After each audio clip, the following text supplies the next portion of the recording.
the people who I've seen succeed and the companies that I've worked with that are most successful are good at discerning, well, where should the AI be involved in the process and where do you still need human judgment? There's certain things that human beings don't need to do anymore. Basic data entry, basic synthesis, even summary. There's a lot of things, even more complex things than that, that AI can completely handle now. So the real value isn't in where can you cut people out, where can you gain efficiencies. There's some gain there, but the bigger question is where do we need to reallocate human judgment? Because it knows more and we know best. It has things like speed. It can take hundreds and hundreds of pages of information and synthesize that instantly. You and I can't do that. Our brains don't do that. However, we have this pattern recognition, we have taste, and then also we have character and judgment. Why should we do this to begin with? What's worth doing to begin with? Those are the things that human beings need to do, and then as well as leveraging and amplifying our existing expertise.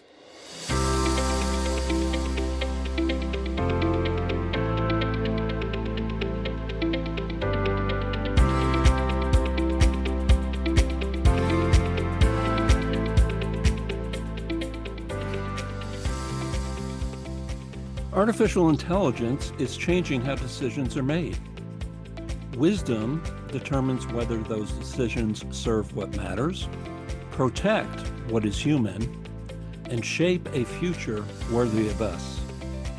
That is where our conversations begin. Welcome to Beyond AI, Wisdom at Work.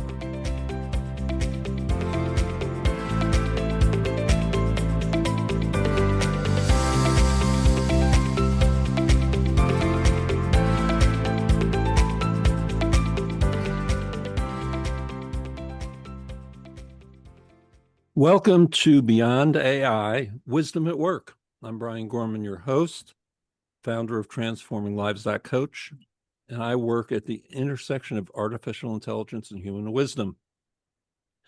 Our guest today is Tim Harrison. Tim is founder and CEO of the Coaching Innovation Lab. He is an applied AI expert and a leadership coach. Tim asks, what if we stopped asking how AI will replace us and started asking how it will supercharge us? I think that is an important question today. So welcome, Tim. Brian, thanks for having me. Good to be here. Tim, you gave recently, I believe it was recently, a TEDx talk in Spokane, Washington, where you said in a world where AI is removing the external barriers of time, money, and skills, the bottleneck to our potential moves from outside of us to inside. What do you mean by that? Yeah. AI has obviously changed the game, and I think it's very easy to focus on the core capabilities, how much time it's able to save us. But if you zoom out, it changes the rules of the game. And when the rules of a game change, it changes how you play. And three of the big rules of what has changed is you can now apply skills that you don't have. You can build things for little to no cost. You can go from idea to execution almost instantly. In that talk, and I won't give it away in case you want to check it out, but I talk about my journey and how I was able to build a app with my nonprofit that immediately scaled how many people we could impact. And after that, I was reflecting on, what this meant about the nature of how things have changed. And it's removing the bottleneck of time, money, and skills for those three reasons.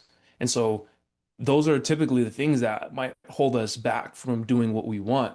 And as the external barriers are being removed, or, as this technology continues to evolve, the things that really hold us back are internal barriers. It's the student who doesn't believe they're capable, so they don't use the AI that can act as a universal tutor with infinite patience. It's the leader who doesn't want to deal with the complexity of change, and so they don't leverage these tools that can, help them launch a product, launch a new service, or even give them expert advice on different things. And so a lot of times it's the internal capacity that ends up holding us back. And that's increasingly the case as these tools become more capable. So my focus is on how can we multiply the human, because who you are is how you prompt, and what you bring to these systems is what ends up getting multiplied by the increased capability. So instead of focusing so much on what can the tools do today, focus on what can I do with these tools and how can I leverage the best things about me so that I can have the impact that I want to have. When I was writing Leading into the Age of Wisdom, I asked ChatGPT, what is the difference between intelligence and wisdom? And it basically it gave me, as it is prone to do, a long answer with a lot of distinctions along the way. But the bottom line was artificial intelligence can tell us how to do anything. Wisdom can tell us whether we should. And in essence, I'm hearing you say something very similar, that these tools give us incredible capability. We need to bring our wisdom to actually applying it. Inside the corporate environment, Tim, what are some of the wiser ways you have seen the technology applied? Mhm. I think when it comes to using the tools, there's a couple principles that help people figure out how they can best approach the work. One of the principles is it knows more and you know best. Going along this idea of wisdom. I remember at Wharton, they did a study and they wanted to measure, I think it was creativity. And they found people in their entrepreneurial program at the MBA students at Wharton, and they had them come up with different business ideas, and they had the AI do the same thing. And when they ranked them blind, they didn't know if it was an AI or they didn't know if it was a human. Barely any human generated ideas made the top 40. So AIs were actually better at generating the original ideas. But here's the kicker. Then they said, well, which one of these is most likely to succeed? And they had some criteria where they knew which ones were successful. And humans outperformed the AIs at knowing which ones were going to succeed. And so, yeah, it can generate volume way faster and more ideas. But a human being with expertise in that area, had better judgment, had better taste at understanding which ones are most likely to succeed. So it knows more and you know best. And so, in a business environment, the people who I've seen succeed in the companies that I've worked with that are most successful are good at discerning, well, where should the AI be involved in the process and where do you still need human judgment? There's certain things that human beings don't need to do anymore. Basic data entry, basic synthesis, even summary. There's a lot of things, even more complex things than that, that AI can completely handle now. So the real value isn't in where can you cut people out, where can you gain efficiencies. There's some gain there, but the bigger question is where do we need to reallocate human judgment? Because it knows more and we know best. It has things like speed. It can take hundreds and hundreds of pages of information and synthesize that instantly.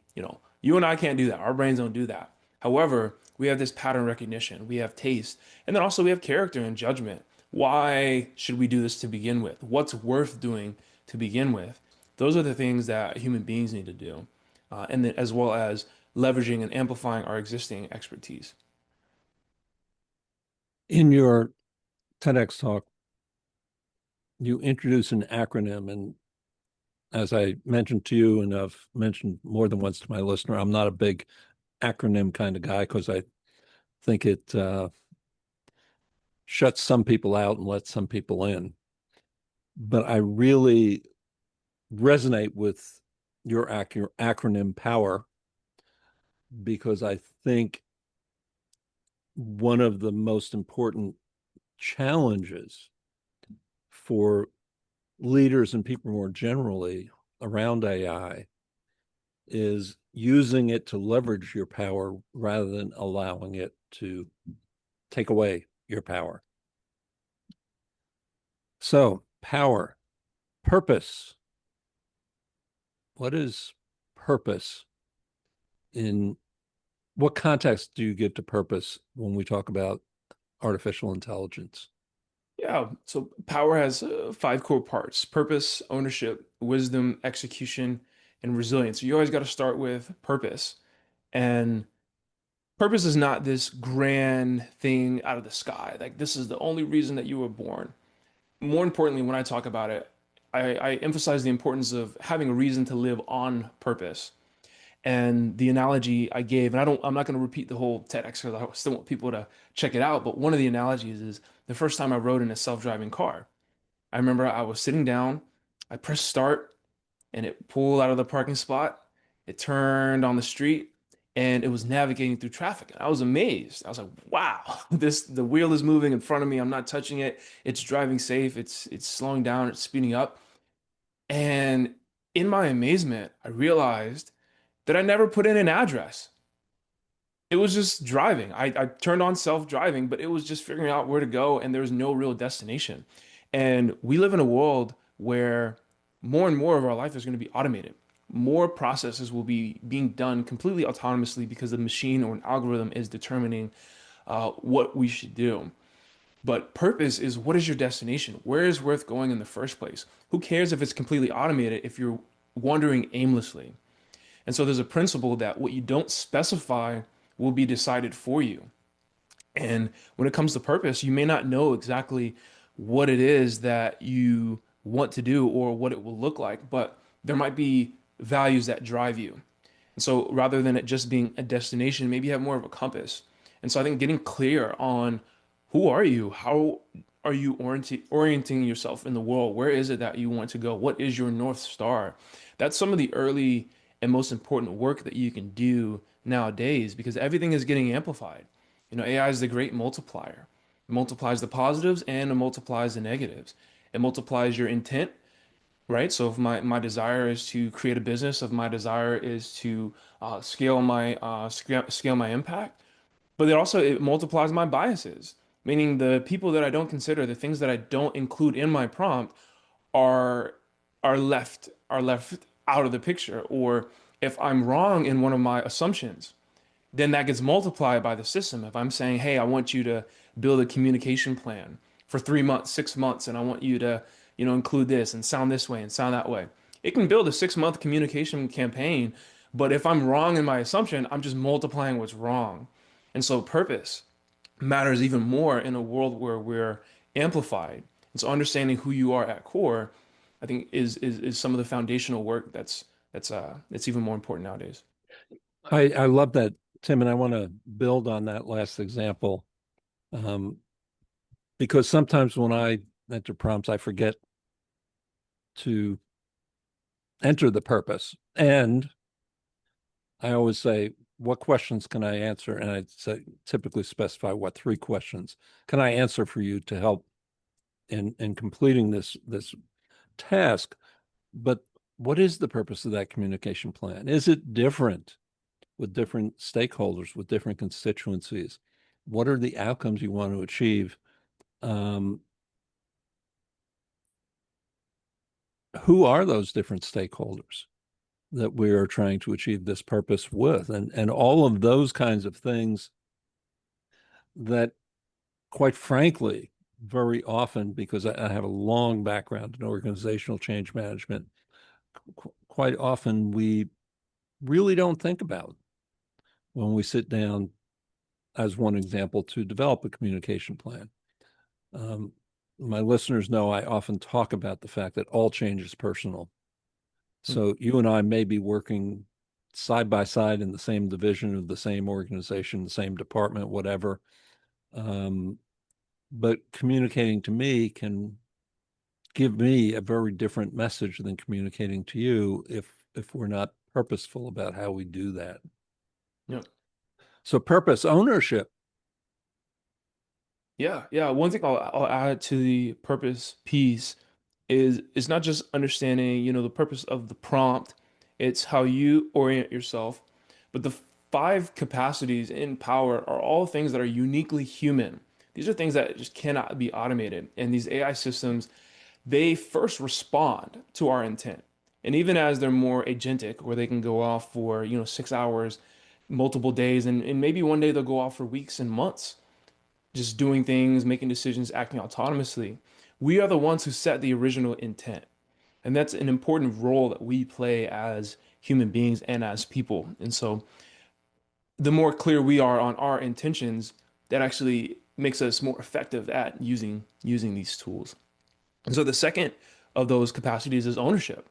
Ownership is really about understanding who you are and taking full responsibility for both your strengths and your gaps. So there's an awareness piece to it, but there's also a responsibility and taking ownership over the fullness of who you are and how you show up. And I think that's very important because, as I mentioned, who you are is how you prompt.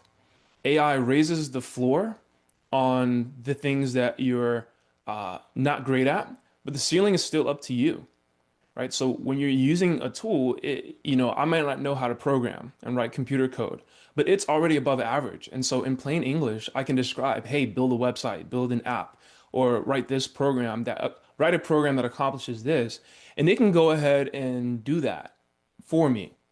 However, the things that I'm most skilled at, it doesn't actually necessarily make me better at. It just gives me more leverage. For example, I built an AI powered coach, right? So I taught it how to ask questions, how to reflect something back, how to get someone to commit to an action. But I'm the one who needs to look at the output of the AI and evaluate whether it was actually doing what I said it was going to do. And so I go back and forth, back and forth. And so my skill as a coach was still relevant in using the tool, right? And then, I was able to build an app together uh, because I can write the program and write the code, but I also know how to coach. I can now build an app that allows me to coach and reach way more people. With the students in the nonprofit that I used to run, I talk about how, we were able to reach a few hundred students, and each of them could have a 30-minute session every week. And that's more coaching that I could do in my entire lifetime, right? So there's an extreme leverage that's here because now it rolls the floor on how I could code and how I could use computers, but it's only multiplying the ceiling of how good I am as a coach, as an individual. And so that's one of the pieces of ownership. But the other piece is I had to come to terms with why we needed that to begin with. The nonprofit was running out of funds. Our biggest partnership was cut, and my co-founder had left the company. And I had to think about, well, why are these things happening? And when I really got clear and I was honest with myself, I was able to realize that, oh, we didn't have enough reach, right? My co-founder didn't see a future big enough for himself to be in it. The schools that we programmed with, they liked what we did when we had one-on-one, human coaches, professional coaches working with students. But we're only able to impact like 30 to 50 because you run out of private spaces for the students and whatnot. And so when their funding gets squeezed, they're going to cut the thing that impacts 30 kids, not the thing that impacts 300 or 3,000 kids. And then even on a funding perspective, they want things that can scale. And so once I took full ownership over how I was complicit in that, I was like, okay, well, my leadership capacity has allowed us to get here. And so I need to grow as a leader to be able to create this space. Then the answer became obvious. Okay, we need to scale. And once I got clear on, oh, we need to scale, then I realized, okay, well, if AI, if this new technology could actually coach effectively, then we could put a coach in every student's pocket. And so the hard part was actually coming to terms and being honest with myself, because as soon as I got clear on what I needed, I was able to build that app actually overnight. Even though I didn't know how to code, even though we were a resource limited nonprofit, we didn't have tens of thousands to spend, and even though, and it happened immediately. And so when I talked about those barriers of time, money, and skills being removed, and the capacity moves from outside, the bottleneck moves from outside of us to inside of us, I think that's the perfect example because the bottleneck was my honesty and my clarity and my self-awareness. But as soon as I had that clarity, I built the solution with AI overnight. I really like that and want to add one thing on ownership, which is how important it truly is. Because again, I see so many leaders that are abrogating their ownership to the technology. And at the end of the day, leader, you're still the one accountable. Before AI becomes embedded in the organization, leaders need to ask the right questions. Where will it strengthen decisions? Where might it weaken trust? What must remain human? And what consequences are we not yet seeing? I help CEOs, founders, senior teams, and boards examine the leadership consequences of AI before speed creates avoidable damage. The outcome is clearer alignment, stronger discernment, and more responsible action. Start with a no-pitch 30-minute conversation. Call country code 1-917-653-5198 or email Brian, Brian, at transforminglives.coach. Wisdom. Wisdom is how you navigate. Hmm. Yeah, and I think I'll just build off of what you shared, how you navigate. These tools can give you a plan. You could tell, hey, tell me how to do this. And in the case of the app, that's what I did. I said, okay, hey, here's what I want to create. Walk me through step by step. How do I open my terminal? Okay, give me the code to copy and paste so that I can build this app. But there comes a time where if you're just dependent on the AI, you're not developing your own critical thinking and navigation skills, right? And so on smaller things, it's okay if it does the how for you or it teaches you the how. But I was the one still directing, what's worth building to begin with, right? We were building an app that we thought could scale support for students in underserved communities. And there's a 400 to 1 student to guidance counselor gap in education that just wouldn't be filled by people. And so that's the why, and that was the origin. That's the North Star. It's like, hey, can we create a world where more people realize their potential by bridging this access gap? Right. And I think that's what I mean by we are those who prompt. We are setting the original intent. And so wisdom comes from, well, what's worth building in the first place? But then wisdom is also sometimes you don't know. Sometimes you don't know. And sometimes you don't have a perfect plan. And it's easy to prompt away our uncertainty. Because even if the AI is off, at least we have something that's solid. You say, okay, what should I do with my business next? Or how should I handle this conversation with my significant other? And a lot of people are turning to AIs for these deep and critical moments. And yeah, you'll get something back. And sometimes you'll get something back that is maybe even smart or intelligent. But there's something to be said about going through the struggle of developing it yourself.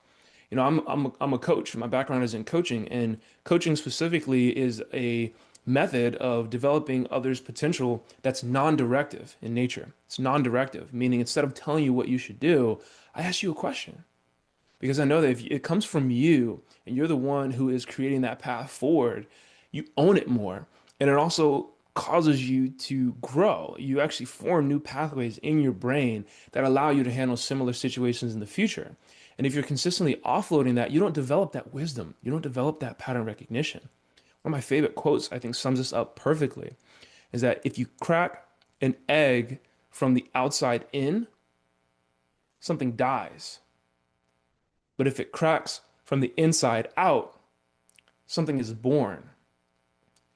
And I think these models can always give us an answer that comes from like externally. And there's a lot of areas where that's important and then that's useful and that's positive. But some things have to originate from you. And I believe that, certain birds, when they actually hatch, they know they're ready to hatch once their wings are actually strong enough to break the shell. So if they were to hatch prematurely, they actually wouldn't have the upper body strength to be able to move and to be able to survive. And so there's something built in, with that. And I think there's something true with people and in our development of wisdom that some things have to come through struggle and originating from our own mind and perspective. And wisdom is knowing which things we should not offload and which things that we should. Purpose, ownership, wisdom. E. The E is for execution. And building off that, the importance of struggle, you know, AI it lowers the bar on how much effort it takes, but it raises the bar on what you're capable of. It's very easy to get things done now. I can build out a solution, a CRM, something for my operations very, very quickly.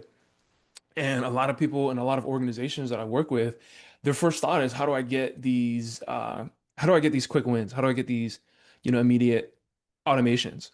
But I think the greatest value that comes from using AI in business as a leader is in the new things that are now possible. And I think fewer people have curiosity around now that this technology exists, what more can I do? what new types of value can I create? I think a lot of people are still thinking about how do I replace or automate the things that I've always done? And it makes sense. It's a linear thinking, and I think it's important for leaders to take that leap into the what's now possible. One of the case studies that I often reference is with IKEA. If you've ever bought something from IKEA, you know that you get the furniture, but the furniture is not made. You're the one who has to make it, and they give you this instruction manual. And so IKEA figured out, well, hey, we've already documented how to assemble all of our catalog. We can train an AI on that, and we can give our customers access to that. At the time, they had a call center of about 8,500 people who would answer the calls if people got stuck or they had challenges, questions about their packages. And so they built this AI and they gave it to customers, and they found that it was able to handle about 48% of customer requests. Well, that's a win, right? So they thought, well, what do I do with these 8,500 people? Do we need them all? And so one thought is, well, we could fire a whole bunch and we'll save tens of millions of dollars every year. But that's not what they did. Instead, they looked at the transcript and they looked at the requests that the AI struggled to answer. And what they found is that there a lot of questions weren't just how do I assemble this chair, but where should my chair be in my room and what would go well with it? It was interior design questions. And so what they found is by the sheer volume of it, they were sitting on top of a massive interior design business. And so what they did is they took those 8,500 people and they retrained them. They skilled them. They gave them training on interior design consulting, and they opened up an interior design consulting practice. And in the first year in Europe, they did over 1.3 billion in new revenue. And so if they cut all those people, they would have saved tens of millions of dollars. But the greatest value was created in the new thing that's now possible. Let's let the AI answer those questions about, how to assemble this, what to do if you lose a screw, all those different things. AIs can handle that. And that's actually not very deeply creative and intuitive work that most people, I think, would really enjoy and wake up that morning super thrilled to do. But instead, let's teach them the things that are going to add more value to people. And they're having conversations not just about, how to assemble the chair, but, they're now having very human conversations like, will this look good or not? Or this is my vision. I would like to have this come across. And now you're helping someone in that creative process a little bit more. And so I think when it comes to execution, yeah, AI can do a lot, right? It can do a lot on our behalf, but it's important that we ask what's now possible, not just can AI do what we do? The other piece to me that is so important about execution is now that AI can do so much of what I was doing before, now that AI can speed, for example, collecting data or analyzing data or writing a report, having the expectation that if AI is saving me 25% of my time, I can now do 25% more work may not be the wisest use of it either, because so much of the value that we bring is through the use of our mental, physical, emotional, spiritual energy. It is not physical labor. And so for me, very often with leaders, the question is how can you use AI to not replace people, to achieve the same or a better bottom line, while simultaneously giving those who are contributing to that bottom line a better blend of work with the rest of their lives. Purpose, ownership, wisdom, execution, and resilience. Yeah, resilience is the R in power. And remember, each of these is the core capacity that is uniquely human. Purpose, we set the intent. Ownership, understanding, who we are, how we're wired, and taking responsibility. AIs can't take responsibility. Wisdom is the insight that you gain and what's worth doing and how you navigate through these different challenges. Execution is about your effort, and it's not just the things that you can automate, but the things that are now possible. And then resilience is about bouncing back from setbacks, not just not well, it is growing from adversity, not just bouncing back from setbacks when they happen, but how do the very negative things that happen become a catalyst for your own growth? Because we don't always choose what happens to us, but we always have a choice in how we respond. And there's always a way in which we can respond where we grow from the things that happen in our lives. And I believe that at my core. And one of the illustrations was I'm part of a research study right now called Project Beacon, where we're measuring the impact of coaching on biomedical PhD students. And this was, the biggest contract of my career at the time. And it was also a full circle moment. I got access to coaching when I was in college, and I played Division I basketball, and I'd realized that I wasn't going to play pro, and I had to reinvent myself and figure out what was next. And I was in a bit of an identity crisis, and I got to work with a coach who helped ask me those questions about, well, where do you want to go in the first place? What is your vision for your life beyond this? And that was such a catalyst moment for me. And so now I got the chance to do the same thing, and it was the biggest contract of my career.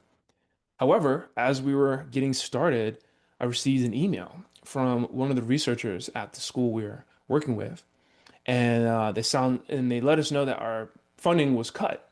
At the beginning of 2025, there's a big shift in the NIH and even just politically what projects and what initiatives were being prioritized or deprioritized, and ours was one that was cut. And so we had the funds for the rest of the year, but we had to figure out, well, what are we going to do next? And I remember it was frustrating because the impact, the personal tie, but also I had real business stakes in this. And I remember I was like, okay, well, we got to make the most out of what we have. And so I thought, well, how can I use AI? And it turns out we were able to automate a lot of our administrative work. Coaches had different questions from us and they needed to get materials. And so we built out this chatbot, similar to the IKEA thing, where they can actually go and get responses to their questions. And then, that doesn't require as much overhead from my team or much effort from my team. And then what we did was, well, we looked at, uh, we had to analyze hundreds and hundreds and hundreds of post-session surveys from the coaches to be able to understand the impact and what was working and what was not working. And we were able to create an automation where that analysis would actually happen automatically, right? So we would teach it how to have judgment, how to interpret things, and then it could apply that to any one of these hundreds of sessions, and then create a structured report. And that saved us hundreds of hours. And so we were able to save, maybe 15% of the entire cost. So that means we increased that profit margin by 15% just by those two simple automations. And as a result, we were able to take that exact amount that we saved and reinvest it into a new program that we built, helping entrepreneurs actually integrate AI into their business. And that program was a success. And I remember the very week that we earned back our funding from this new program, I got a text from one of the researchers saying that the block on our funding had been the attack on our funding had been blocked, and the program was reinstated, and so the rest of the funds were released for the future programs. And I love this story because I think it's a good blend of how AI certainly was necessary for us to be efficient.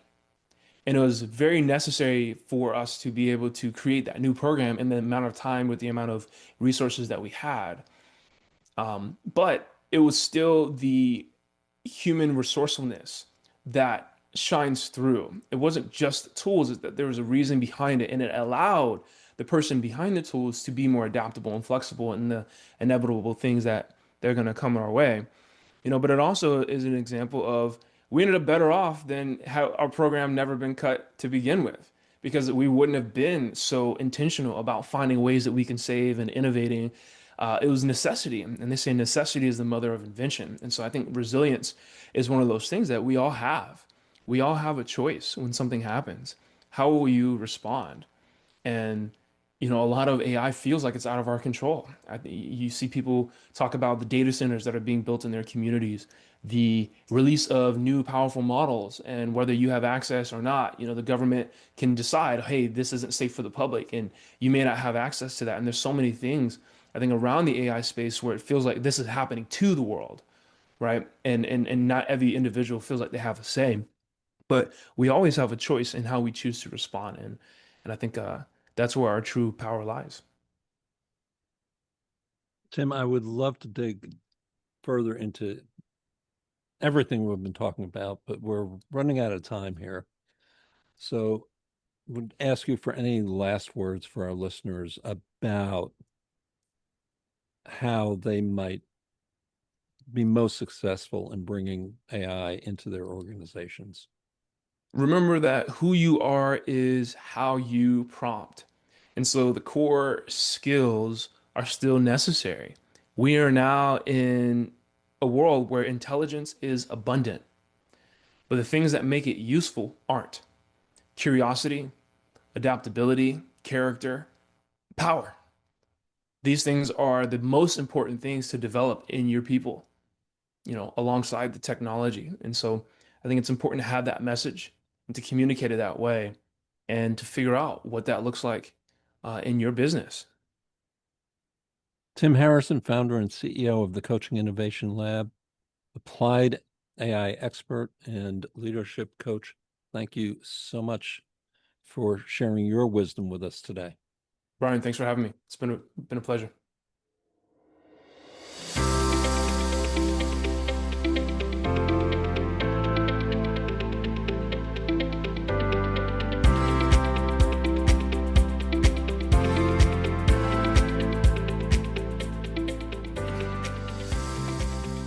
AI may give us faster answers, but the deeper work is still ours, choosing wisely, leading humanely, and shaping workplaces worth belonging to. If anything in this episode connects to what you or your organization is facing, reach out. I'd welcome the conversation. I'm Brian Gorman, and this is Beyond AI, Wisdom at Work.